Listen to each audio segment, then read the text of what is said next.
So I thought I would make another video. This is going to be kind of about how we reflect our realities into our external world. Fair warning, my nose is still pretty stuffed, and so hopefully it doesn't bother you too much. It's kind of in and out. It keeps like getting stuffy and then clearing out. But yeah, it's been definitely a lot of crazy shifting. I feel like I'm kind of in recovery from all the intensity of the last week or so, and yeah, it's been a lot. And I feel like my upper chakras and third eye is sort of clearing out, and my sinuses are being affected. um yeah, so it's crazy.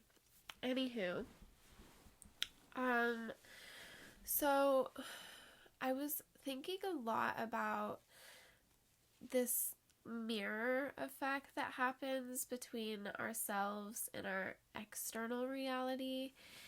And I was trying to write a post about it on Instagram, and then I just started getting all these visions, and I was like, okay, I need to just talk about it so I can get it out there, because there's too much to put into an Instagram post. So let's see. It started out with seeing how our relationship with ourselves, how we treat ourselves, and how we relate to ourselves is directly reflected out into our relationship with the external world. So if we have a lot of inner conflict and a lot of inner battles, we're going to have that same thing going on with people in our lives. And that's just kind of the natural way, is that if we're experiencing conflict within, we're going to have conflict with other people. And you might not be the type of person to get in fights with people or be super confrontational, but conflict doesn't just mean straight up being in conflict with someone. It's anytime you feel resentment, anger, frustration towards another person.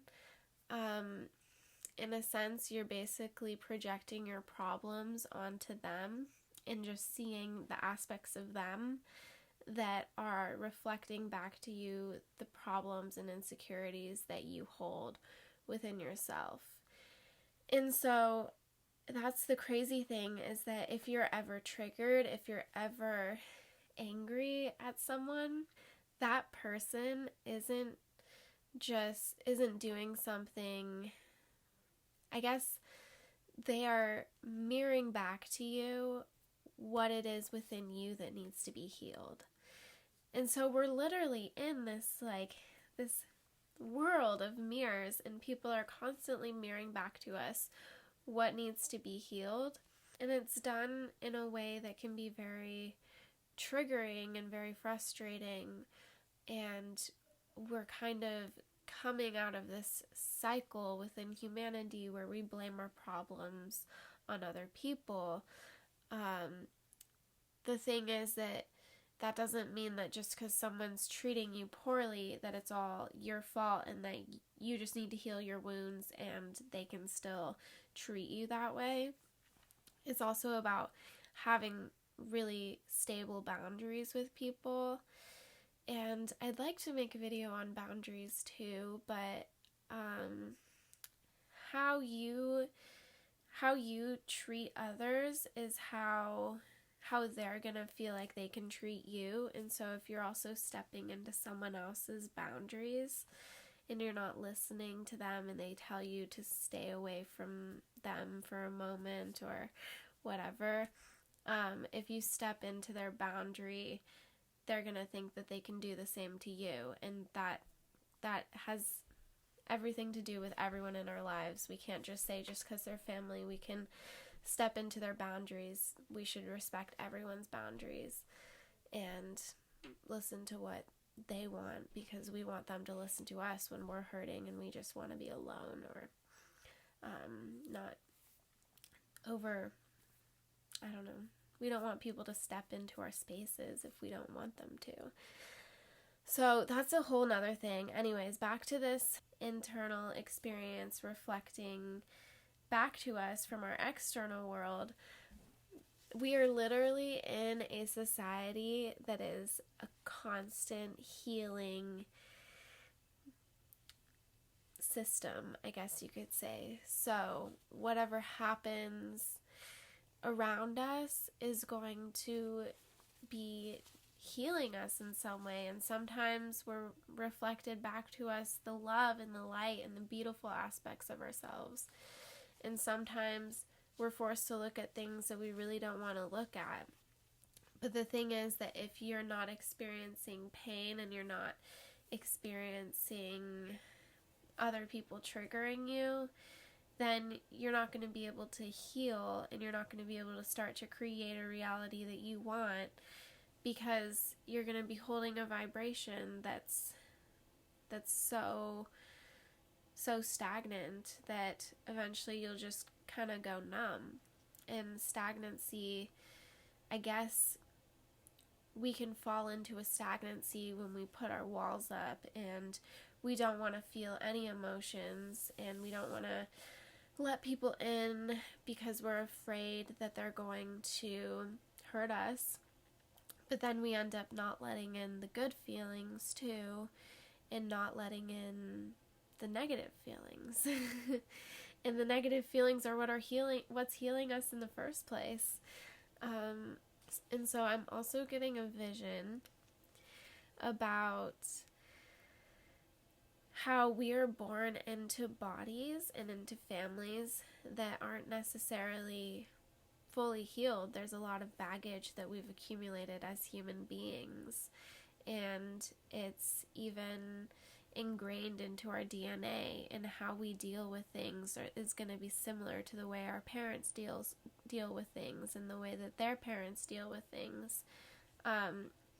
If you avoid emotions, or if you do drugs and stuff that just to numb yourself, that's going to be that can be from just a DNA. It can be kind of ingrained in your DNA and ingrained in your genes, because we're incarnated into bodies that hold a lot of karma. And so it's not just us that are the ones that are needing to be healed, but we're healing many generations by doing our own inner work. And we didn't come here because we are weak and we're pained and we need to heal. We came here because we are strong enough to heal ourselves, and we're strong enough to uplift humanity in a way that's going to change the course of history and the way that things have gone down. If you're here right now, you're here because you're able to shift this energetic frequency of this planet in a big way. And we're each doing it in our own way that's going to be very impactful. However it is that you're going to go about it, it's going to be unique to you. So we're all really important in this world. And it's also really important that you clear your own karma, because you're also not only clearing karma from generations of past experiences in your ancestors, but also maybe personal karma. We do have personal karma that we might bring in with us from past lives.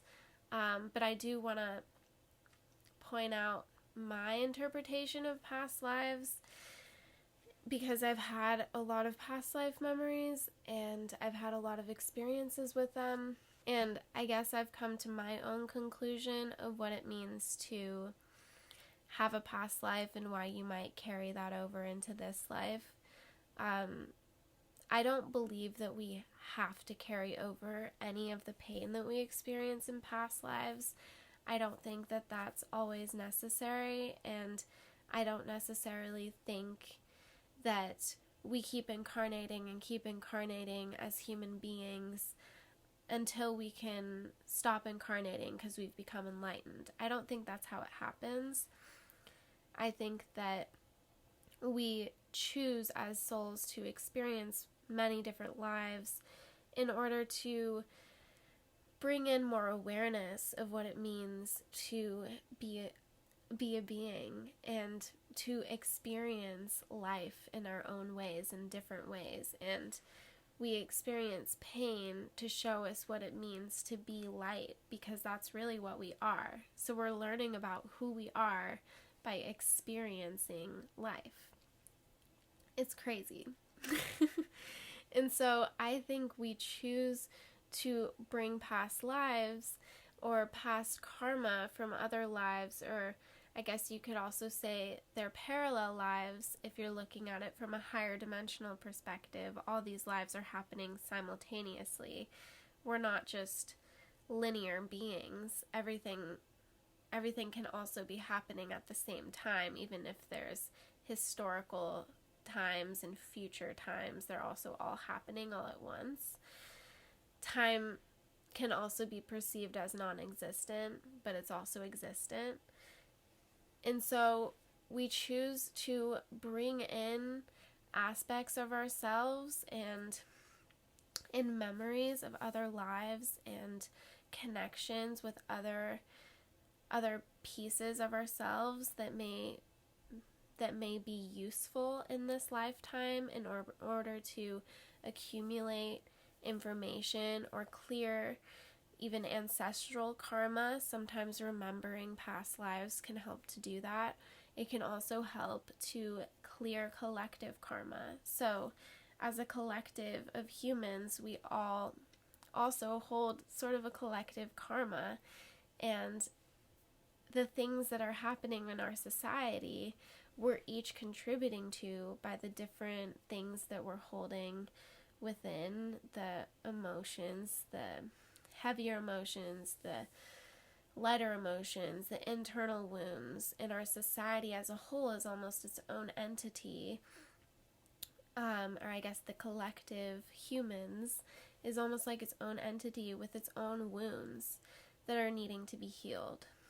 And so I guess the way I see it is that if you think of us as each part of this collective entity, we're almost like each a cell within this collective entity, and we almost have to go about it in a way where we need to heal each cell within this entity in order to heal the entire entity.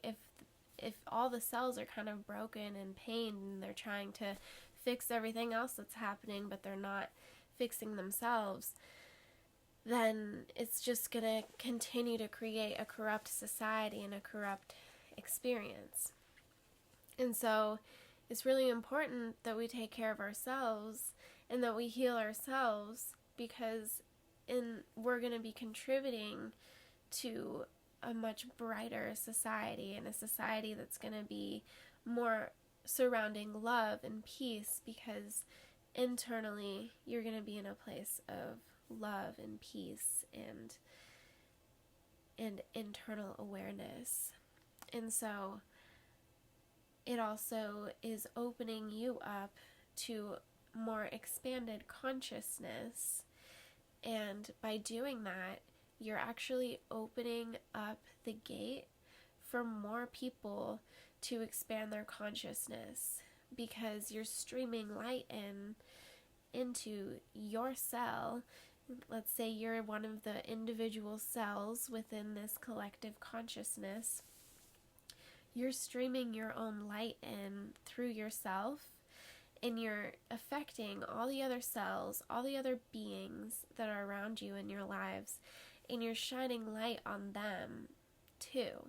And you're actually opening up the gate for them to also learn and to expand their consciousness, and you start holding space for them to expand as well. So it's pretty trippy. Yeah, that was a fun visualization that just kind of came to me right there. Yeah, I've been having a lot of visions lately, and I think my third eye is really getting activated right now, and it's very exciting. This is a really exciting time, and I feel like so much is shifting for so many people, and it might not feel like it's a good thing, but I think if you look at it as any triggering that's happening is helping you to heal, then that's really going to be super impactful in the best way. Um, yeah, this world is pretty magical, and just remember that you're creating the reality that whether it's conscious or not. You're going to be on autopilot if you're not starting to just work on yourself and work on what's going on internally. And so I'm getting another visualization, but let's see. So as souls, we created each of the lifetimes that we could potentially experience. And there's so many different timelines we could go down. If you're looking at it from a fifth dimensional point of view or higher, there's time is basically non-existent, so you're almost looking at your whole life like a snake of everything that could happen. Or a movie. Let's see. I'm not going to use the movie analogy, but a snake. So it's like you're a snake of yourself, just like doing everything in your life, and it's all happening simultaneously. And then on top of that, they're going to be kind of stacked on top of each other, and there's going to be all these different potential timelines that could go down, that you could be going down. So when you incarnate, it's all about the energy that you're holding and the way that you perceive the world and the energetic frequency that you are vibrating at. That's going to determine what timeline you're going to go down. And there's different frequencies of timelines that you could be going down, and some are going to be not so great and negative things are going to be happening, but then the higher you vibrate, the higher the timeline is that you're going to be going down. And that doesn't necessarily mean that you're not going to be experiencing pain and that you're not going to be experiencing situations that you would rather not experience, but it means that you're going to be experiencing pain in a way that's actually serving you. So you're going to see the greater picture of things, and you're going to see how things that are playing out, they're actually happening in your highest good. And the more that you believe that, the more that you're actually leveling up. And so for the longest time, I thought that if you're experiencing pain, you're in a low timeline and you're in a low vibration and you need to keep going. And to an extent, that's true, but you're always going to have pain and wounds happening. You will eventually align with the frequency of love and bliss and enlightenment, but the pain doesn't just go away. It's the perception of pain that goes away, and it's the way that you choose to experience the wounds and the pain and everything that's happening in your life. It's the way that you choose to experience it and the way that you choose to see it. That's going to change your entire experience of life. And everything's going to become so much easier just because you're choosing to see it in a way that's benefiting you and that's happening for you and not in a way that's happening to you. So it's breaking out of this victim mentality and choosing to take ownership over everything that's happening and saying, this is happening because I needed this to happen so that I could heal this wound because I'm feeling pain. So there is a wound that needs to be healed. There is an aspect of humanity that needs to be healed. So when we heal aspects of ourselves, often we're healing aspects of the collective. So we don't necessarily have to say that every single time we experience pain that it's our own pain. we're all interconnected. We're all part of this one entity, and it's great. Yeah. I think I might have gotten that idea of the entity from this guy named Phil that Rocky and I listen to a lot. Phil Good on YouTube. He has really good videos. I just thought of that. Yeah, he has a lot of really good videos that I vibe with. So, anyways, that's kind of all I wanted to share. I just had so much coming to me and I just wanted to put it out there. So, if you're still watching, thank you so much for listening. I appreciate each and every one of you. Yeah, I hope you guys are having a beautiful day, and I'm sending love and light to every single one of you. Peace.